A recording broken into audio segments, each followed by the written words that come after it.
লেখিকা সংযুক্তা দাশের হারানো প্রেম। পার্কে বসে সৌম্যর অপেক্ষা করছিল তৃষা।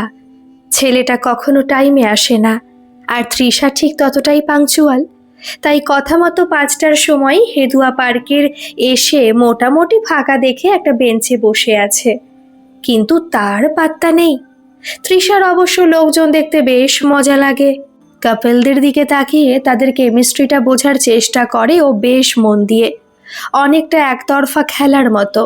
নিজেই প্রশ্ন করে, নিজেই উত্তর দেয়, আর নিজেই নিজেকে জয়ী ঘোষণা করে। পার্কে এসে একা বসার মাইনাস পয়েন্ট আছে বেশ কয়েকটা। এখানে আসলে বেশিরভাগ জোড়ায় আসে, না হয় একদম বড় দল বেঁধে আসে। একা কেউ বসে আছে দেখলে তাই সবাই একটু অবাক হয়। বিশেষ করে সে যদি একটা মেয়ে হয় তাহলে কৌতূহল আরও বেড়ে যায়। তেমনি বেশ কয়েক জোড়া জিজ্ঞাসু চোখে যখন ওর দিকে ক্রমশ কেন্দ্রীভূত হচ্ছিল, তখনই পিছন থেকে সৌম্য এসে ওর মাথায় এক টোকা মেরে বলল, কিরে কতক্ষণ? তৃষা মুখ ঘুরিয়ে বলল, ক্লাস তো কখন শেষ হয়ে গেছে, কি করছিলি এতক্ষণ? সৌম্য ওর পাশে বসতে বসতে বলল, কে খবর দিল তোকে? ওই টিকটিকিটা নিশ্চয়ই। তৃষা ওর পায়ে এক চাটি মেরে বলল, তুই না খুব অসভ্য, ওরকম করে বলিস কেন ছেলেটাকে? আমি পার্কে আসার সময় ওকে যেতে দেখলাম, তাই ওকে ডেকে জিজ্ঞাসা করলাম। সৌম্য বেশ বিজ্ঞের হাসি হেসে বলল, বুঝলাম, খবরদাতা বেশ স্নেহভাজন হয়ে উঠেছে দেখছি। ধুর, তোর যত আজগুবি কথা। কোথায় দেরি হলো বল? সৌম্য বেশ কলার তুলে নিয়ে ঘ্যাম দেখিয়ে বলল, আরে তুই কি আর যার তার সাথে প্রেম করছিস? কয়েকদিন পরেই দেখবি কিরকম লিডার হয়ে উঠেছি। আজ ক্যান্টিনে সেটা বলতেই শান্তনু দ্বারা ডাকলো। তৃষা খুশি হওয়ার জায়গায় বেশ একটু অবাক হয়ে বলল, তার মানে তুই এখন স্টুডেন্ট ইউনিয়নে যোগ দিবি? তোর কি মাথাটা পুরোই গেছে? সৌম্য তখন বেশ নাটকীয় ভঙ্গিতে এক পা খেয়ে উঠে দাঁড়িয়ে হাত দুটো সিনেমার স্টাইলে দুদিকে ছড়িয়ে দিয়ে বলল, yes darling, soon you will be the girlfriend of college leader. Trisha বিরক্ত হয়ে বলল, যত উদ্ভট চিন্তা ভাবনা তোর মাথায়, তাই না? কাকিমা কত স্বপ্ন দেখে তোকে নিয়ে, যে তুই কলেজে পড়াবি, আর তুই কিনা এসব গুন্ডামি করার প্ল্যান করছিস। সৌম্যর খুশি খুশি ভাবটা এতক্ষণে যেন মিইয়ে গেল। ও ভেবেছিল তৃষা এই প্রস্তাবে খুব খুশি হবে। একটা কলেজ ইউনিয়নের লিডার মানে কম কথা না। আর তার গার্লফ্রেন্ড মানে তৃষারও কতটা গর্বের দিন আসবে, এসব না ভেবে মেয়েটা সেই মায়ের মতো জ্ঞানের কথা বকবক করে যাচ্ছে। বিরক্ত হয়ে বলল, আচ্ছা ছাড় সেসব কথা, চল কিছু খাই, খুব খিদে পাচ্ছে। তৃষা উঠল, কিন্তু মনটা যেন কোথায় খুঁতখুত করতে লাগলো। সৌম্যর সাথে ওর বন্ধুত্ব অনেক দিনের, সেই স্কুল পড়ার দিন থেকে। ক্লাস 11 থেকে বন্ধুত্বটা যেন অন্যরকম মনে হতে লেগেছিল। সৌম্যর জন্য টিফিন রাখা, স্কুল বাসে জায়গা রাখা, এসব স্বাভাবিক থাকলেও এর মধ্যে একটু বেশি যত্ন মিশে গেল এই উপলব্ধির পর থেকে। যদিও তৃষার মধ্যে সংশয় ছিল, কারণ সৌম্যর মতো চঞ্চল লাফালাফি করা ছেলের মধ্যে মনের গভীরতা আশা করা যায় না।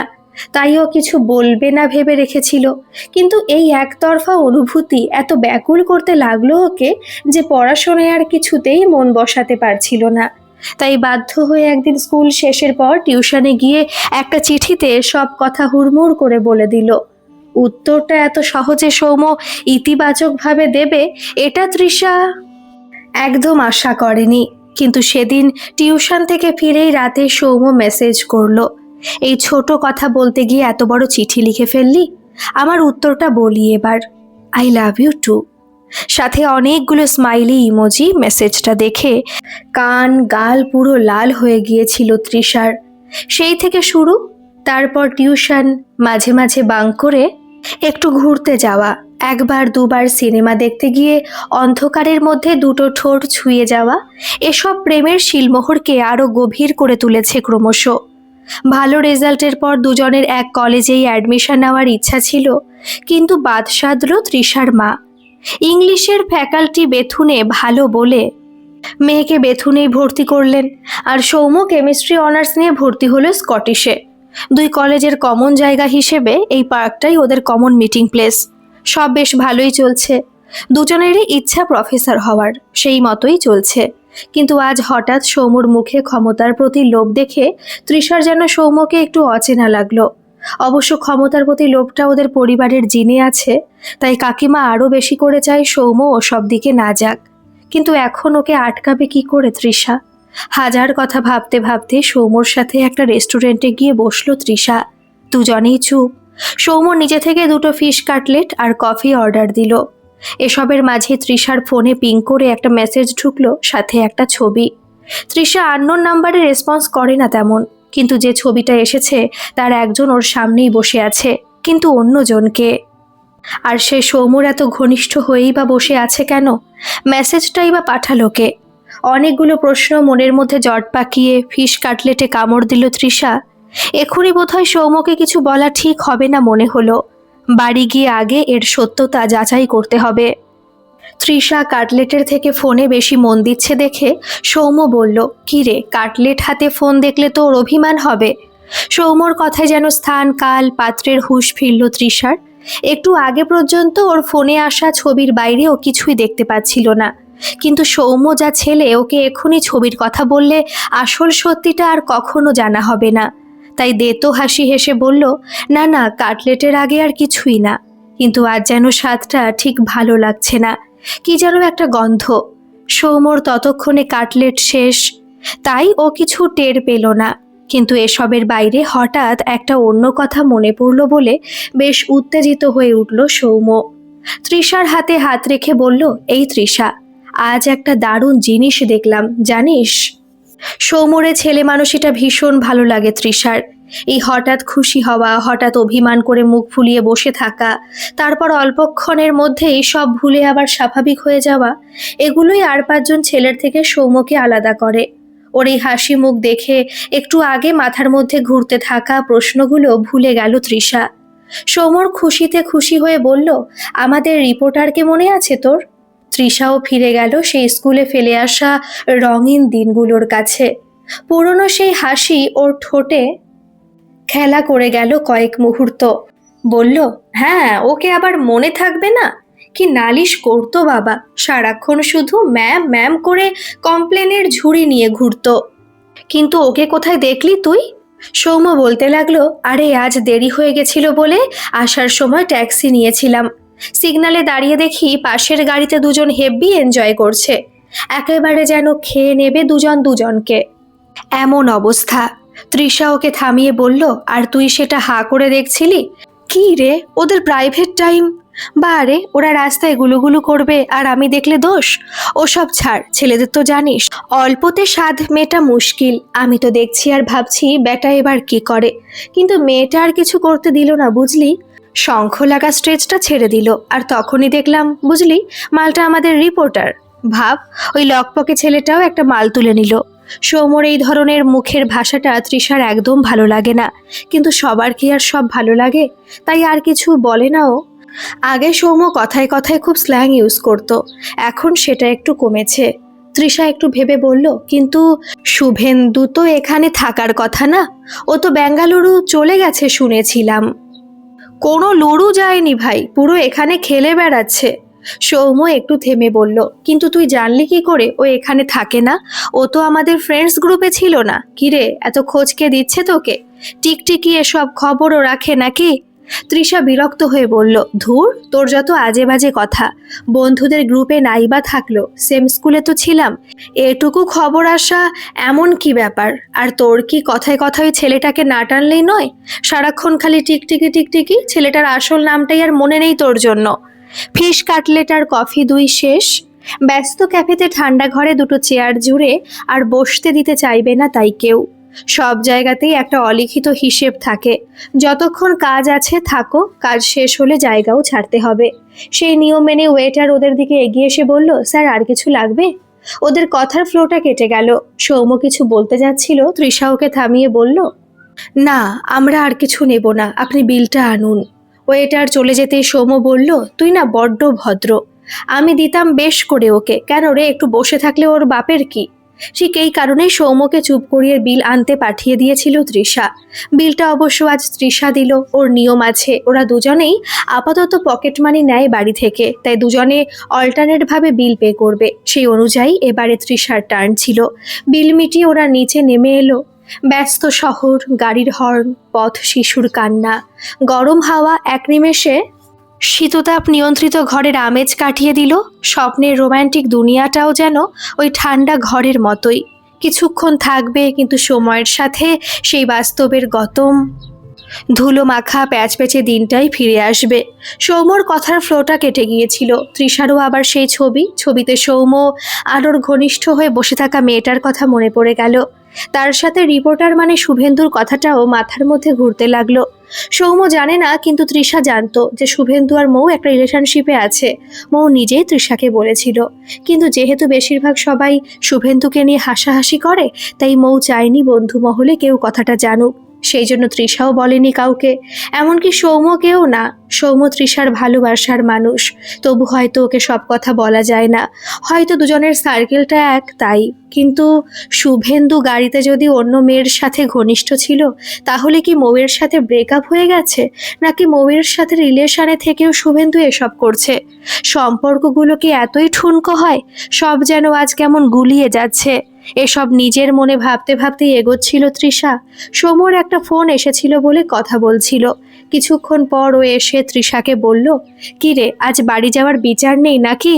7টা বাজতে চললো, কাকিমা কল করেনি আজ? তাই তো, তৃষা রোজ 7টার মধ্যে বাড়ি ঢোকে। ভাবনার জালে আজ আর খেয়ালই যায়নি ঘড়ির দিকে। সৌম্যকে বলল, সত্যি রে, আজ খেয়ালই করিনি, চল চল, ট্রামটা পেয়ে যাব। সৌম্য ওর হাতটা ধরে ওকে একটু থামিয়ে দিয়ে বলল, চল না, ট্যাক্সি নি। সৌম্যর চোখে মুখে যেটা ছিল সেটা তৃষা ভালোই বুঝতে পারলো, কিন্তু এড়িয়ে গিয়ে বলল, না রে, ফালতু জ্যামে অনেকটা দেরি হয়ে যাবে।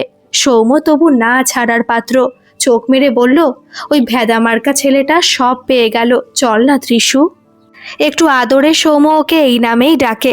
তৃষা বুঝতে পারল না আদরটা আসলে কি, ভালোবাসার প্রকাশ নাকি কোনো প্রতিযোগিতা।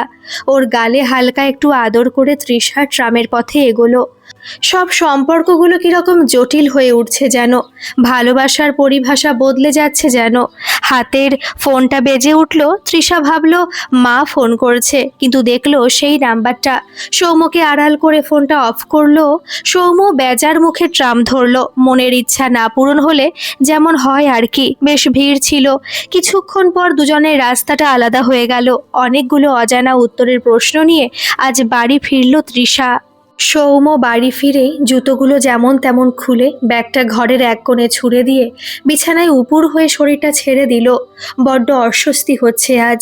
আজ ক্যান্টিনে যেটা হলো সেটা কিছুতেই মাথা থেকে বেরোচ্ছে না। এসির টেম্পারেচারটা 16তে নামিয়ে দিল। মাথার ওপর ফ্যানটাও স্পিডে ঘুরছে, তবু যেন শরীরটায় ঠান্ডা অনুভূত হচ্ছে না। ক্যান্টিনের কথাটা তৃষাকে বলতে পারলো না বলে যেন আরও অস্বস্তি হচ্ছে। এসব প্রেম টেম বড্ড গন্ডগোলের জিনিস। একটা লাভ ইউ আর তার উত্তরে লাভ ইউ টু বলার পর থেকেই সম্পর্কের সমীকরণগুলো কিরকম যেন বদলে যায়। আগে কত সহজ ছিল তৃষা, সবকিছু ওকে মন খুলে বলা যেত। কোন মেয়ে ওর দিকে তাকালো, ওর কাকে ভালো লাগলো, কোন বন্ধু কোন মেয়েকে চুমু খেলো, সব ঝড়ের বেগে বলে দিত ওকে। কিন্তু এখন কেমন যেন সবেতেই একটা ক্রিটিসাইজ করার মেন্টালিটি। কোনো মেয়েকে দেখলেই ভ্রু কুঁচকে বলবে, তুই আবার মেয়ে দেখছিস। কেউ কারোর সাথে শুলে যেন সেটাও ওরই দোষ, কারণ ও খবরটা শুনেছে বা ওর সেই বন্ধুকে মানা করেনি। আজব তো, এটা সম্পর্ক নাকি কোনো খাঁচা? সৌম্য তৃষাকে কষ্ট দিতে চায় না। অনেক দিনের বন্ধু ওরা, কিন্তু ভালোবাসা সেটা ঠিক কি, এটা যেন ঠিক বুঝতে পারে না। যে সময় তৃষা ওই চিঠি লিখে মনের সব কথা জানিয়েছিল, তখন সৌম্যর মনে হয়েছিল ভালো তো বাসেই তৃষাকে, এ আর এমন কি, তাই সহজেই ওকে উত্তর দিয়েছিল। কিন্তু তখন ক্লাস বাঙ্ক, সিনেমা দেখা, একটু কাছে আসা যত সহজ ছিল, ক্রমশ যেন সময়ের সাথে সাথে সেই ভালোবাসাটা তত জটিল হয়ে উঠছে। কথার সাবলীলতা কমে যাচ্ছে, অশান্তি এড়িয়ে যাওয়ার জন্য আড়াল করার প্রবণতা বাড়ছে। তাহলে স্বতঃস্ফূর্ততা কোথায়? মাথাটা যেন ভন ভন করছে। দরজায় নক পড়ল। এই আওয়াজটা অনেক আগেই আশা করেছিল সৌম্য। তাও কিছুটা সময় নিল মা। হয়তো পুজো করছিল। বেশিরভাগ সময় ওই পুজোর ঘর আর রান্নাঘরেই কাটিয়ে দেয় এই মানুষটা। বিছানা থেকে উঠে দরজা খুলল সৌম্য। মা ঘরে ঢুকতে ঢুকতে বলল, কিরে, চোখ মুখ এরকম লাগছে কেন? সব ঠিক আছে তো? মনে যখন ঝড় চলে তখন এই প্রশ্নের উত্তরে চিৎকার করে বলতে ইচ্ছা করে, না, কিছু ঠিক নেই। কেন নেই জানি না, কিন্তু আসলে বলা যায় না। যদি বলা যেত ভালো হতো। মাঝে মাঝে সৌম্যর মনে হয় মানুষ সভ্য না হলে সব থেকে ভালো হতো। সভ্যতার এই কঠিন মাখার জন্য মানুষের মধ্যে ভদ্রতা এসেছে, কিন্তু স্বচ্ছতা হারিয়ে গেছে।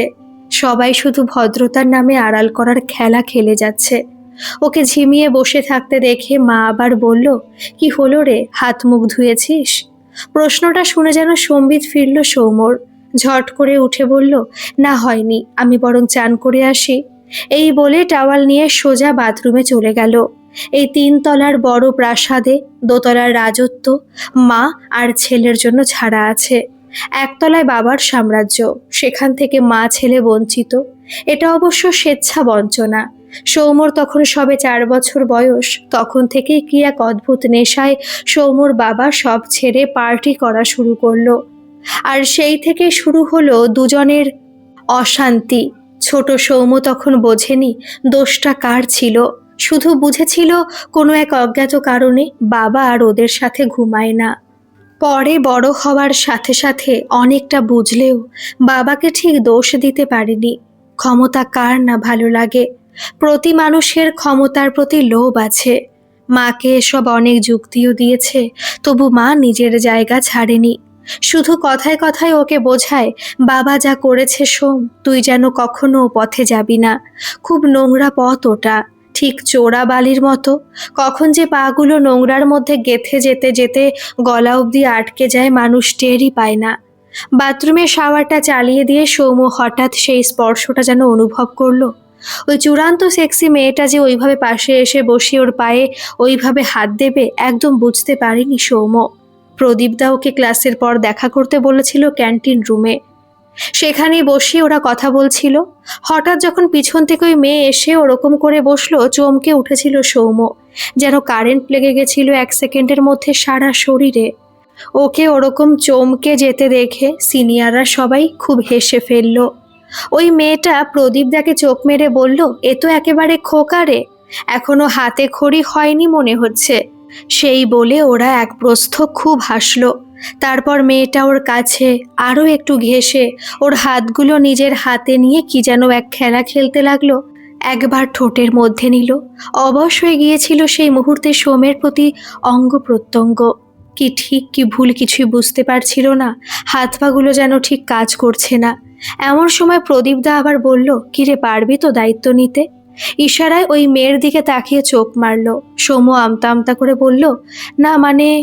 ওই মেয়েটা তখন হো হো করে হেসে বলল, এই খুব ঘাবড়ে গেছে জানিস, বলে আবার হাসি।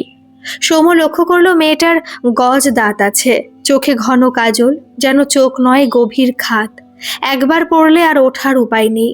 পাগুলো অনেকটা দেখা যাচ্ছে 3/4 টাইপ কিছু পড়েছিল মনে হয়, যেন মাখনের মতো। সৌম্য কথা বলার শক্তি খুঁজে পায়নি সেই মুহূর্তে। তখন মেয়েটাই ওর দিকে হাত বাড়িয়ে বলল, হাই, আমি Sayantika. Everybody calls me Saj. তুইও তাই বলতে পারিস। আর সরি ফর দ্যাট থিং। তুই কি কিছু মাইন্ড করলি? সৌম্য ততক্ষণে যেন একটু সহজ হলো। এমনিতে খুব স্মার্টও, কিন্তু হঠাৎ প্রস্তুত ছিল না বলে কিরকম ঘাবড়ে গেছিল। তারপরে একটু পার্টিতে সৌম্যর জয়েন করা নিয়ে কিছু প্ল্যান হলো, কিন্তু সারাক্ষণ ওই স্যাজ বেশ গা ঘেঁষেই বসেছিল। বেশ এক অদ্ভুত পারফিউমের গন্ধ আসছিল সৌম্যর নাকে। মাঝে মাঝে হারিয়ে গেলেও ফিরিয়ে আনছিল। ওখান থেকে উঠে আসার সময় মেয়েটা আবার ওর দিকে তাকিয়ে বলল, you have a good physique my boy, use it, বলে চোখ মারল। সৌম্য হালকা হেসে বেরিয়ে এসেছিল। ওই সময় ওর চোখ মুখের যা অবস্থা হয়েছিল তৃষা দেখলে এক মুহূর্তে বুঝে যেত। তাই ওখান থেকে বেরিয়ে চোখে মুখে জল দিয়ে একটু ধাতস্থ হয়ে বেরিয়েছিল। একদিকে ভালো, তৃষা কিছু টের পায়নি। বাথরুমে স্নান সেরে টাওয়াল জড়িয়ে বেরোতে গিয়ে বেসিনের কাছে রাখা আয়নায় নজর গেল সৌম্যর। জিম না করলেও ফিগারটা ওর সত্যি বেশ ভালো তো। চওড়া ছাতি, বেশ পুরুষ পুরুষ গন্ধ। আচ্ছা, তৃষা তো স্যাজের মতো এমন হতে পারত, বেহিসেবি বেপরোয়া। একটু কাছে আসতে গেলেই কত ভাবে তৃষা। শাওয়ার নিয়ে ঘরে গেল সৌম্য। মা চলে গেছে রান্নাঘরে। নিচে বাবার ঘরে কী সব আলোচনা হচ্ছে। অনেক লোক আছে দেখেছিল। দরজাটা বন্ধ করে চেঞ্জ করে নিয়ে বিছানায় শরীরটা ছেড়ে দিল। এতক্ষণে একটু ফ্রেশ লাগছে। হাতে ফোনটা নিয়ে দেখলো 3টে মেসেজ এসেছে। একটা তৃষার, একটা ওর বন্ধু সপ্তকের, আর একটা আননোন নাম্বার। কি এক অমুক টানে ওই মেসেজটাই খুলল সৌম্য। আসলে নিষিদ্ধ জিনিস যে টানে বেশি, আর অভ্যেসের জিনিসগুলোর সাথে মানুষ বোধ হয় এতটাই অভ্যস্ত হয়ে যায় যে জানা জিনিসের মধ্যে নতুন করে টান খুঁজে পায় না। কিন্তু তৃষা, তার মতো যারা প্রত্যেক দিন অভ্যেসের মাঝেই ভালোবাসার নতুন মানে খুঁজে পায়, তাদের কাছে কি ভালোবাসার অধিকারটা একটু বেশি চাওয়া? তৃষা বাড়ি ফিরে অবধি অস্থির হয়ে আছে। কাকলি ম্যামকে অস্কার ওয়াইল্ডের চ্যাপ্টারের কিছু নোটস দেখানোর ছিল। লাইব্রেরি থেকে বইও তুলেছে সেই জন্য, কিন্তু এখন আর কিছু ইচ্ছা হচ্ছে না। বাড়ি পৌঁছে সৌম্য একটা মেসেজও করলো না। আচ্ছা, সৌম্য ওকে ভালোবাসে তো? হ্যাঁ হ্যাঁ, নিশ্চয়ই ভালোবাসে। এসব কি ভাবছে ও? প্রায় 3 বছর হলো ওরা একে অপরের সাথে আছে। ছবিটা হয়তো ওর কোনো বন্ধু মজা করার জন্য তুলে তৃষাকে রাগাতে চাইছে। হ্যাঁ, নিশ্চয়ই এটাই হবে। তৃষার মায়ের প্রতি বৃহস্পতি বাড়িতে গানের ক্লাস থাকে। মা ওইদিকে ব্যস্ত বলেই আজ তৃষার দেরিটা অত খেয়াল করেনি, না হলে ঠিক নানা প্রশ্ন জুড়ে দিত। ভাই পড়তে গেছে আর বাবা নিজের পেপারের জগতে ব্যস্ত। শুধু ও যখন বাড়ি ঢুকলো তখন একবার ঘাড়টা তুলে দেখে নিয়েছে এই পর্যন্ত। সৌম্যর মতো তৃষার আভিজাত্যে মোড়া সংসার নেই, 2-3টে কাজের লোক নেই, কিন্তু পারস্পরিক এক মেলবন্ধন আছে। এমনই এক সংসারের স্বপ্ন দেখেও সৌম্যর সাথে। পিএইচডিটা করেই কলেজের জন্য চেষ্টা করবে। ভালো রেজাল্ট থাকলে কোনো অসুবিধা হবে না ও জানে। তারপরে কলকাতার বুকে ছোট এক আস্তানা হবে ওদের। এসব ভাবনার মাঝে আবার ফোনটা বেজে উঠল। সেই নাম্বারটা ফোন করছে। আশেপাশে কেউ নেই দেখে তৃষা ফোনটা নিয়ে ছাদের দিকে চলে গেল। তারপর একটু দ্বিধা নিয়ে ফোনটা ধরে বলল, হ্যালো। ওদিক থেকে একটা ছেলে গলা ভেসে এলো। কোনো ভনিতা না করে সোজা প্রশ্ন, হাই, তুমি সৌম্যর গার্লফ্রেন্ড তো? এমন সম্বোধন এখনো অবধি শুনতে হয়নি ওকে। একটু থেমে ওই ব্যাপারে উত্তর না দিয়ে বলল, আপনি কে বলছেন? ওদিকের কণ্ঠ বলল, ছবিটা দেখেছো হয়তো। তৃষা বিরক্ত হয়ে বলল, হ্যাঁ দেখলাম, কিন্তু আমাকে ওই ছবি পাঠানোর কারণটা ঠিক বুঝতে পারলাম না। মনের ঝড় যাই হোক, বাইরের লোকের কাছে নিজেকে দুর্বল দেখানোর মতো এতটা দুর্বল নয় তৃষা। ওদিকের ছেলেটা বলল, দেখো, তোমাকে উপযাচক হয়ে এসব জানানো হয়তো আমার ঠিক হচ্ছে না, কিন্তু সৌম্যর পাশে বসার মেয়েকে আমি চিনি। অজগর সাপের মতো একদম। ওর ছোবল থেকে বাঁচা সৌম্যর জন্য সহজ হবে না। কথাগুলো শুনতে শুনতে মনে ভয় জন্মালেও তৃষা একরাশ বিরক্তি প্রকাশ করে বলল, দেখুন, আপনি কে বা কেন এগুলো আমাকে বলছেন আমি কিছুই বুঝতে পারছি না। আমার বা সৌম্যর ব্যাপারে এক অচেনা মানুষের এত উদ্বিগ্নতা আমি ঠিক পছন্দ করছি না। রাখলাম। ওদিকের ব্যক্তি আরও কিছু বলতে যাচ্ছিল হয়তো, কিন্তু এসব শোনা মানেই ওই ব্যক্তিকে প্রশ্রয় দেওয়া, তাই সেটা আর কোনো রকমভাবে ইচ্ছা করলো না। তবে এটুকু তৃষা ভালোই বুঝতে পারছে, আর কিছু হোক না হোক এইসব ব্যাপার ওই কলেজ লিডারশিপের সাথেই জড়িয়ে, তাই সৌম্যকে ওটা থেকে আটকানোর চেষ্টা করতে হবে। এইসব ভাবতে ভাবতে ছাদ থেকে নেমে মায়ের মুখোমুখি। মধ্যবিত্ত বাড়িতে প্রাইভেসি শব্দটা খুব বাড়াবাড়ি, তাই মা প্রথমেই একটু বাঁকা নজরে আপাদমস্তক দেখে নিয়ে বলল, গরমে ছাদে কি করছিলি এখন? তৃষা একটু আমতা করে বলল, বদ্ধ লাগছিল ঘরটা, তাই একটু গেলাম, ভাবলাম হাওয়া পাবো, কিন্তু সেটাও নেই। তৃষার মা কি বুঝলেন সেটা হয়তো আন্দাজ করা যায়, কারণ মায়েরাও তো এই বয়সটা পেরিয়ে আসে। কিন্তু মুখে উনি কিছু বললেন না, শুধু একটু ভাব বাচ্চে বললেন, কলেজ বলে বেশি উঠতে গেলে কিন্তু জীবনে মুখ থুবড়ে পড়তে হবে। তৃষা আর কথা বাড়ালো না। দিন দিন মা যেন বড্ড কঠিন হয়ে উঠছে। মামার বাড়িতে দিদার শরীরটা খারাপ যাচ্ছে বলেই হয়তো। ওদিকে সৌম্য প্রোফাইলের ছবি দেখে বুঝলো মেসেজটা কার এসেছে। It's none other than she glamorous Saj. সৌম্যকে লিখেছে, got your number, want to hang out? Soumya লিখল, yeah sure, see you tomorrow. কি করছো? সায়ন্তিকা লিখল, আমি তো তোমার মতো গুড বয় নই সোনা, তাই চিল করছি বন্ধুদের সাথে। তুমি নিশ্চয়ই পড়তে বসেছো? না না, অতটাও ভালো না। তোমার সাথে দেখা হওয়ার হ্যাংওভারে আছি। ও বাবা, শুরুতেই হ্যাংওভার? পুরো ছবিটাই যে বাকি, নিতে পারবে তো? অতটা বাচ্চা নয় আশা করি। 2টো চোখ মারার ইমোজি। মেসেজের মধ্যে এতটাই ডুবেছিল সৌম্য যে নিচে বাবার ঘরে চেঁচামেচি শুরু হয়ে গেছে সেটা খেয়ালই করেনি। হঠাৎ মা দৌড়ে এসে রীতিমতো ওর ঘরে ধাক্কা মারতে শুরু করলে ওর ঘোর কাটলো। দরজা খুলতেই মা প্রায় কাঁদো কাঁদো হয়ে বলল, নিচে কি হচ্ছে বাবু, একবার জানা, আমার খুব ভয় করছে। সৌম্যর এই জন্য মাকে একদম ভালো লাগে না। এদিকে বাবার কিছুই মায়ের পছন্দ না, এই পলিটিক্স, এই বিভিন্ন লোকজনের সাথে মেলামেশা করা তবু চিন্তা করতে ছাড়বে না। সৌম্য বেজার মুখে বলল, বাবার লোকজন আছে তো, অত চিন্তা করো কেন? তবু কখন কি হয়ে যায়, আমার এসব একদম ভালো লাগে না বাবু। তুই চাকরি পেয়ে এসব থেকে আমায় বের করে নিয়ে যাবি তো বাবু? সৌম্য একটু ক্যাজুয়াল থেকে বলল, তুমি পলিটিক্সকে একটু বেশি জটিল ভাবো মা, এটা এতটাও খারাপ কিছু না। তুমি ভাবো বাবা কতজনের কাছে আদর্শ, কতজন তাদের সমস্যা নিয়ে আসে বাবার কাছে।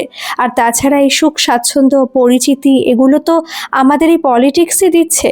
সৌম্যর মা অবিশ্বাসের চোখে যেন ছেলেকে মেপে নিতে চাইছে। রক্ত এইভাবে কথা বলে? এতদিন ধরে এখানে পড়ে থেকেছেন শুধু এই আশায় যে ছেলে এই নরক থেকে ওনাকে বের করবে, আর সেই ছেলে এসব কথা বলছে। কিসের লোভ এদের এত? এত ঝড়ের মাঝে মুখে শুধু বললেন, শেষে তুইও? বাহ, তাহলে তো আমার আর এখানে থাকার কোনো মানেই হয় না। ভালো, তুইও ওনার মতোই হবে, এটাই তো স্বাভাবিক। ভালো। আপন মনে কথা বলতে বলতে মা বেরিয়ে গেল।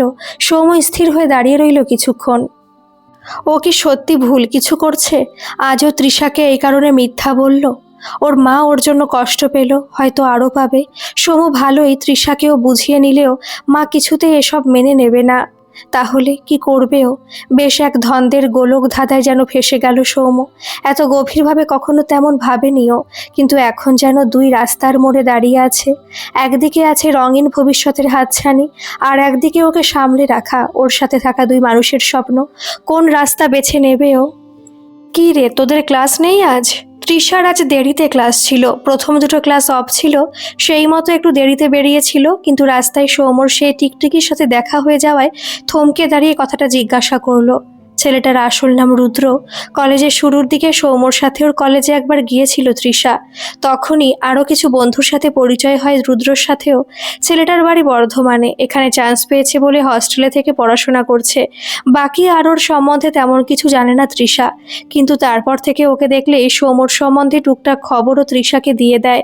আর সেটার জন্যই ওর নাম হয়ে গেছে টিকটিকি। রুদ্র স্বল্পভাষী, পোশাকে ব্যক্তিত্বে গ্রাম্য ছাপ স্পষ্ট, তাই হয়তো শহুরে সোকল স্মার্ট ছেলে মেয়েদের থেকে নিজেকে দূরে রাখে। কিন্তু ওর এই চুপচাপ অথচ পড়াশোনায় ফোকাস ব্যাপারটা খুব ভালো লাগে তৃষার। বেথুন আর স্কটিশ কলেজের স্টপেজ যেহেতু এক, তাই দেখা হওয়ার চান্সটা খুব বেশি থাকে। ট্রাম থেকে নেমে তৃষা দেখলো রুদ্র হন্তদন্ত হয়ে হেঁটে যাচ্ছে। ওকে একরকম দাঁড় করিয়ে কথা বলতে চাইল তৃষা। রুদ্র নিজের স্বভাবসিদ্ধ ধরনে একটু অন্যদিকে তাকিয়ে বলল, হ্যাঁ আসলে দুজন স্যার আসেননি, তাই ক্লাসগুলো হবে না। তৃষা লক্ষ্য করেছে রুদ্র কখনো চোখের দিকে সরাসরি তাকিয়ে কথা বলে না। রুদ্রর আর দাঁড়ানোর ইচ্ছা নেই, শুধু কলেজ আর হস্টেল এইটুকুই সীমা ওর, এর বাইরে কখনো কিছু করে বলে মনে হয় না। তৃষা আবার বলল, তো হস্টেল ফিরছিস কেন? অন্যরা নিশ্চয়ই আড্ডা দিচ্ছে। রুদ্র একটু যেন ভাবুক হয়ে গেল, ছোট করে শুধু বলল, আমি ওদের সাথে বেমানান। ওর কথা বলার টোনটা যেন কিরকম লাগলো তৃষার। কেউ কি তাহলে ওকে অপমান করেছে? হতেই পারে, সহজ সরল মানুষরা তো আজকাল হাসি আর অপমানের পাত্র হয়েই দাঁড়ায়। তৃষা আর কথা বাড়ালো না। একবার ইচ্ছা হলো সৌম্যর কথা জিজ্ঞাসা করুক, কিন্তু তারপর কি মনে হওয়াতে আর কিছু বলল না। রুদ্র যেন হাঁপ ছেড়ে বাঁচল। এমনিতেই মেয়েদের সাথে কথা বলতে খুব একটা স্বাচ্ছন্দ্য বোধ করে না, বিশেষ করে সেই মেয়ে যখন ওর বন্ধুর গার্লফ্রেন্ড। মাথা নিচু করে চলে গেল রুদ্র। তৃষা অনেকক্ষণ ওর চলে যাওয়া পথের দিকে তাকিয়েছিল, তারপর নিজের কলেজের দিকে চলে গেল। ক্লাসে যেন আজ তৃষার একদম মন বসছে না, সারাক্ষণ ফোনটা খুলে খুলে দেখছে। সেই তখন থেকে প্রায় 2 ঘন্টা সময় চলে গেলেও সৌম্যর কোনো মেসেজ আসলো না। মাঝখানে একটু ব্রেক পেয়ে তৃষা আর থাকতে না পেরে নিজেই লিখল, কী রে, আজ কখন মিট করবি? সৌম্যর নেট অন থাকলেও তৃষার মেসেজের উত্তর অনেকক্ষণ এলো না। মনে মনে অস্বস্তি আর খারাপ লাগা দুইই বাড়ছে তৃষার। কোনো রকমে ক্লাস শেষ করে ফোন করলো সৌম্যকে, কিন্তু যথারীতি ফোনটা বেজে বেজে ক্লান্ত হয়ে গেল। ভালোবাসার এক অদ্ভুত গুণ হলো, এই সহজে অবিশ্বাস করতে দেয় না। সৌম্যর সমস্ত কার্যকলাপ অন্যদিকে ইঙ্গিত দিলেও তৃষার নরম মন সেসবের বিরুদ্ধে যেন বলতে লাগলো, ফোন না ধরার পেছনে নিশ্চয় যথাযথ কোনো কারণ আছে। এমনি এমনি সৌম্য এমন করার ছেলে নয়। আরও অনেকক্ষণ ফোন করার পর অবশেষে সৌম্য ফোনটা ধরলো। তৃষা উন্মুখ হয়ে জিজ্ঞাসা করলো, কোথায় তুই? মেসেজের রিপ্লাই নেই, ফোন ধরছিস না। সৌম্য একটু ব্যস্ত হয়ে বলল, আরে ক্লাস করছিলাম তো। তৃষার ব্যাকুল আবেগটা যেন সজোরে কোথাও ধাক্কা খেলো। রুদ্রর কথা অনুযায়ী আজ সৌম্যর কোনো ক্লাস হয়নি, অথচ সৌম্য বলছে অন্য কথা। কে সত্যি কথা বলছে তাহলে? কিন্তু এখনই চিৎকার করে ফেললে কিছুই জানা যাবে না, তাই নিজের রাগ খারাপ লাগাকে নিয়ন্ত্রণে রেখে তৃষা জিজ্ঞাসা করলো, বাগবাজার যাবি? অন্যদিন হলে তৃষা হয়তো বলতো, আমি বাগবাজার যাচ্ছি চল, কিন্তু এখন যেন সেটা বলতে কোথাও বাধা পেল। সৌম্য কি টের পেল এই তফাৎ, নাকি এতটাই ব্যস্ত যে এই তফাৎটাও ঠুনকো হয়ে গেল ওর কাছে? তৃষা ফোন ধরে বুঝতে পারছে সৌম্য ওখানে উপস্থিত অন্য কারোর সাথে কথা বলছে, তাই তৃষার কথায় ওর খুব একটা মন নেই। তৃষা আরও কিছুক্ষণ উত্তরের জন্য অপেক্ষা করে বলল, ব্যস্ত আছিস, ছাড় তাহলে। সৌম্য অন্য কাউকে বলল, ওকে বাই, কাল দেখা হচ্ছে। তারপর তৃষাকে খুব স্বাভাবিকভাবে বলল, দাঁড়া আসছি, তুই মোড়টায় দাঁড়া, আমি 5 মিনিটে পৌঁছে যাচ্ছি। মনের মধ্যে দেখা হওয়ার ব্যাকুলতা যেন ক্রমশ স্থিমিত হয়ে আসছে তৃষার। সম্পর্ক কি ক্রমশ এমনই ঝিমিয়ে পড়ে? দোষটা কার, তৃষার নাকি সৌম্যর? উত্তরগুলো মোড়ের মধ্যে খুঁজতে গিয়ে তৃষার ওর এক দিদির কথা মনে পড়ল। তখন তৃষা অনেকটা ছোট, আর দিদি তখন কলেজে। তৃষাকে বলেছিল, আর যাই করিস বনু, প্রেমের ফাঁদে পা দিবি না, দিন শেষে দেখবি কষ্ট ছাড়া কিছুই পাচ্ছিস না। সেদিন হয়তো দিদি মন ভাঙার কষ্টটা উপলব্ধি করেছিল, কিন্তু ছোট তৃষা তখন এসব কিছুই বোঝেনি। আসলে জীবনটা এক অদ্ভুত ছোট বালি, যতই জ্ঞান নিয়ে সাঁতারু হওয়ার চেষ্টা করো না কেন, বিপাকে তোমায় পড়তেই হবে। ভাবনার মাঝে সৌম্য এসে উপস্থিত হলো। একই রকম ভাবে পিঠে টোকা মেরে বলল, কিরে গোমরা মুখে কি ভাবছিস এত? তৃষা কিছু না বলে হাঁটতে শুরু করলো। বাগবাজার গেলে ওরা সাধারণত হেঁটেই যায়, রাস্তাটা কম না, কিন্তু ভিড় রাস্তায় একসাথে হাতে হাত রেখে হাঁটার মজাটা আলাদা। তৃষা কিছু বলছে না দেখে সৌম্য আবার বলল, কি হলো রে, বাড়িতে ঝামেলা নাকি? তৃষা আর চেপে রাখতে না পেরে সোজা দাঁড়িয়ে ওর চোখে চোখ রেখে বলল, তুই বল, কার ক্লাস করছিলি আজ তুই? কোনো স্যারের নাকি পার্টির দাদাদের? সৌম্যর গলাটা যেন একটু কাঁপলো। তৃষা এতটা সরাসরি প্রশ্ন করবে ভাবেনি হয়তো, কিন্তু তৃষা জানলো কি করে? তাহলে কি ক্লাসের কারোর সাথে ওর দেখা হয়েছিল? ইস, মিথ্যেটা বলার আগে এগুলো একটু ভেবে দেখা উচিত ছিল ওর। তৃষাকেও অনেকদিন চেনে, ওকে মিথ্যে বলা সহজ না। তবু না দমে গিয়ে বেশ উৎফুল্লভাবে বলল, দেখ, শুধু প্রফেসরই তো আর শেখায় না। তুই সবার আমি ছাত্রটা পড়িসনি, শিখতে হয় সবার কাছ থেকে, বুঝলি তো? অন্য সময় হলে তৃষা হেসে ফেলতো, কিন্তু এখন আর নিতে পারল না। ওর ফোনে আননোন নাম্বার থেকে আসা ছবিটা দেখিয়ে বলল, তাহলে এর কাছ থেকে কিছু শেখার জন্যই নিশ্চয়ই এতটা ঘনিষ্ঠ হয়ে বসতে হয়েছিল, কি বলিস? সায়ন্তিকার সাথে ওর বসে থাকার ছবি যে কেউ একজন লুকিয়ে তুলতে পারে, এটা সৌম্যর ধারণাতেই ছিল না। তাও আবার সেটা তৃষাকে পাঠিয়েছে, এটা কি করে সম্ভব? ওকে অনেকক্ষণ চুপ দেখে তৃষা আর একটু গলা উঁচিয়ে বলল, কি হলো, কথা খুঁজে পাচ্ছিস না আর তাই না? ভাবিসনি মনে হয় কলেজের এমন রঙ্গ আমার সামনে চলে আসবে? সৌম্যর যেন হঠাৎ কি হলো, বেশ জোরে চেঁচিয়ে তৃষাকে বলল, রঙ্গটা আমার নাকি তোর তাই ভাবছি। টিকটিকিকে এতই ভালো লেগেছে যে ওকে আমার ওপর স্পাইগিরি করতে পাঠিয়েছিস? আমার জীবন আমি যা খুশি করব। আর কি জানতে চাস তুই? ওই মেয়েটাকে কি করবি তুই শুনে? ওর নখের যোগ্য হতে পারবি কোনোদিন? সারাক্ষণ খালি বস্তা পচা সেন্টিমেন্ট। কোনোদিন আমি কি চাই, একটা ছেলে হিসেবে আমার কি ইচ্ছা হয় বুঝতে চেয়েছিস? ও চেয়েছে সেটা জানতে, ও জানে ছেলের মন ভালো রাখতে হয় কিভাবে। ভেবেছিলাম এতদিনের সম্পর্ক একটা সুযোগ দেব, যদি তুই নিজেকে বদলে নিস, কিন্তু তুই এতটাই নিচে নেমে গেছিস যে আমার ওপর এখন তোকে নজর রাখতে হচ্ছে। রাস্তার মাঝে সৌম্যর এমন রূপ দেখে তৃষা কিছুক্ষণের জন্য নিজের রাগ অভিমান ভুলে সৌম্যকে বলতে গেল, তুই ভুল বুঝছিস আমায়। কিন্তু সৌম্য ওকে কিছু বলতেই দিল না, বরং আরো বলল, তুই আমায় পলিটিক্সে যেতে মানা করেছিলি তো? বলে রাখি তোকে, আমি রাজনীতিতে যাচ্ছি, বেশ করব, যাব। আমার জীবন আমি যা খুশি তাই করব। আর তোর টিকটিকিকে বলে দিস, আমার ত্রিসীমানায় ওকে দেখতে পেলে ওকে আমি কলেজ ছাড়া করব। শালা 2 পয়সার ছেলে হয়ে আমার ওপর নজরদারি। তৃষা আবার ওকে শান্ত করতে গিয়ে বলতে গেল, সৌম্য, তুই একবার শোন আমার কথাগুলো, তুই ভুল বুঝছিস। কিন্তু সে তো কিছু শোনার পাত্র নয় তখন, অন্ধ মোহে সে তখন ছুটছে। তৃষাকে থামিয়ে দিয়ে বলল, আমার আর কিছু বোঝার ইচ্ছা নেই তৃষা, আমি জাস্ট টায়ার্ড। তুই ক্রমশ গার্লফ্রেন্ড কম মা হয়ে উঠছিস বেশি, আমি আর নিতে পারছি না। তার থেকে বরং তুই তোর মতো থাক সংযমী, আর আমি আমার মতো বেপরোয়া। তৃষার চোখ ভিজে এসেছে। এসব কি বলছে সৌম্য? এরই মধ্যে সব শেষ। ওরা যে সাথে চলার অঙ্গীকার করেছিল, সেই অঙ্গীকারের দৌড় তবে এটুকুই ছিল? একসাথে চলতে চলতে কখন যে সৌম্য এত দূরে চলে গেল তৃষা তো টেরই পেল না। রাস্তার মাঝে দাঁড়িয়ে তৃষা সৌম্যর চলে যাওয়া দেখতে থাকলো। টিকটিকি ওরফে রুদ্রর কথাটাই যেন ওর কানের কাছে বেজে উঠল। ওদের মাঝে আমি বড় বেমানান। আজ তৃষাও হয়ে গেল বেমানান। কি করবেও এখন? কিছু ভেবে উঠতে পারছে না যেন। হঠাৎ একটা গাড়ি ওর সামনে এসে ব্রেক কষলো। হ্যালো, কোথায় তোমরা? কেন ডার্লিং, তোমার কুচু বেবি কোথায় গেল? উফ, শি ইজ জাস্ট ইনকারেজেবল। তোমরা কোথায় বলো, আমি আসছি। ওই তো পার্কে আছি, চলে আয়। সৌম্যর ফোনটা কেটেই হো হো করে হেসে উঠল সায়ন্তিকা আর তার সাথে অন্য সিনিয়ররা। এতক্ষণ সৌম্যর ফোনটা স্পিকারে দেওয়া ছিল বলে অন্যরাও সব কথাগুলো শুনেছে। ফোনটা রাখার পরে সায়ন্তিকা বলল, যাক, এই তৃষা তাহলে বিদায় হয়েছে। এত সহজে যে ওকে তাড়ানো যাবে ভাবিনি। ওর কথা শুনে শুভেন্দু বলল, সত্যি প্রথমে ভেবেছিলাম তোর সাথে সৌম্যর ওই ক্যান্টিনের ছবিগুলো দেখে কেটে পড়বে, কিন্তু মেয়েটা যেভাবে আমাকে চুপ করিয়ে দিয়েছিল আমি তো আশাই ছেড়ে দিয়েছিলাম। সায়ন্তিকা তখন হেসে বলল, তোকে চুপ করালে কি হবে? মনে তো অবিশ্বাসটা ঢুকেছিল, আর অবিশ্বাস হলো ঠিক বিষাক্ত বিষের মতো। প্রথম প্রথম কাজ না করলেও পরে ঠিক জ্বালা ছড়াবেই, আর ঠিক সেটাই হয়েছে। শুভেন্দু তখন সায়ন্তিকার পিঠ চাপড়ে বলল, তবে তুই গুরু জিনিয়াস। ছেলেটাকে একেবারে ভিড়মি খাইয়ে দিয়েছিস। রাতে ফোন করাও শুরু করেছিস নাকি? হ্যাঁ হ্যাঁ, সব রকমভাবে আষ্টে পৃষ্ঠে জড়িয়ে তো ধরতেই হবে, তবে তো মজাটা আসবে। আগে ইলেকশনটা জিতি, তারপর তো আমি আবার রং দেখাবো। তবে দেখ ভাই, আমি কিন্তু আমার কাজ করে দিয়েছি, বাকি কিন্তু সবটা তোকেই সামলাতে হবে। ও তুই কিছু চিন্তা করিস না।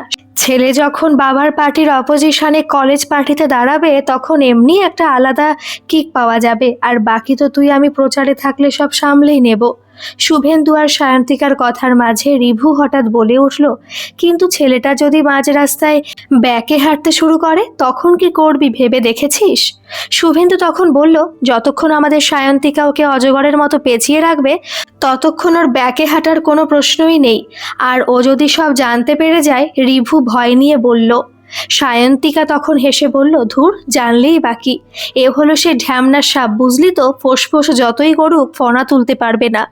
ওর কথা শুনে সবাই হো হো করে হেসে উঠল। তবু রিভুর যেন সব হিসেব এখনো মিলছে না।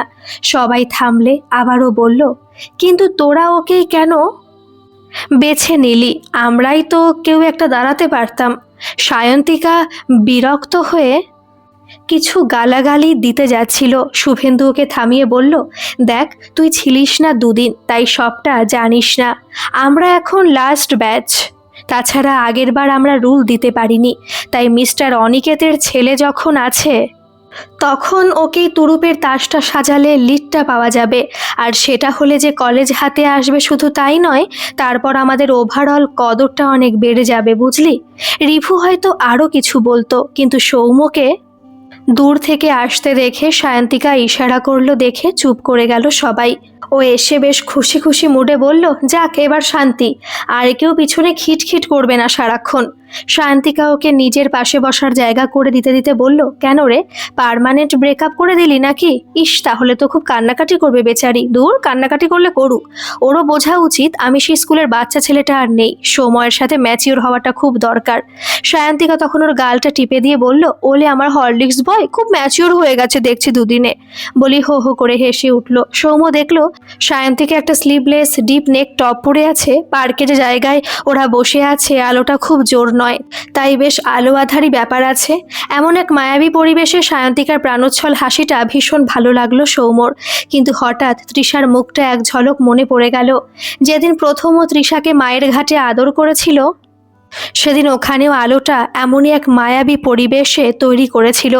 দুজনের খুব প্রিয় জায়গা ওটা, তাই প্রায়শই ওখানে যেত। সেদিন বিকেলটা খুব গুমোট গরম ছিল। ওই ঘাট অনেক কলেজ পড়ুয়ারই পছন্দের জায়গা। কেউ গান করে, কেউ ছবি তোলে, অনেকে আবার সেখানে আড্ডা দেয়। তেমনই ওরাও গিয়েছিল। হঠাৎ ঝড় উঠলে সন্ধে নামার মুহূর্তে সব অন্ধকার হয়ে এলো। সাথে গঙ্গার পাশে সেজে থাকা গাছের সারি কেঁপে উঠল ঝড়ের দামাল ঝাপটে। তখন সবাই এদিক ওদিক ছুটতে লাগলো আসন্ন বৃষ্টি থেকে বাঁচতে। শুধু এক গাছের গুড়ির কাছে সবার অলক্ষ্যে রয়ে গেল দুই মূর্তি। মুহূর্তের প্রমাদ কিছু সময় গোনা যায়, তাই তৃষা গাছে ঠেসান দিয়ে চুপ করে দাঁড়িয়েছিল। ঘন হয়ে এসেছিল শ্বাস। তারপর ছোট দুই প্রাণীর মাঝে সব কোলাহল থেমে গিয়েছিল। কম্পিত নরম ঠোঁটে নেমে এসেছিল পুরুষ ঠোঁটের পরশ। ছোট পায়রার মতো কেঁপে উঠেছিল তৃষা প্রথম পরশে, আর পরম আবেশে তৃষাকে বুকের মধ্যে জড়িয়ে ধরেছিল সৌম্য। সেই সব মুহূর্ত হঠাৎ চোখের সামনে স্বচ্ছ ছবির মতো ভেসে উঠল সৌম্যর কাছে।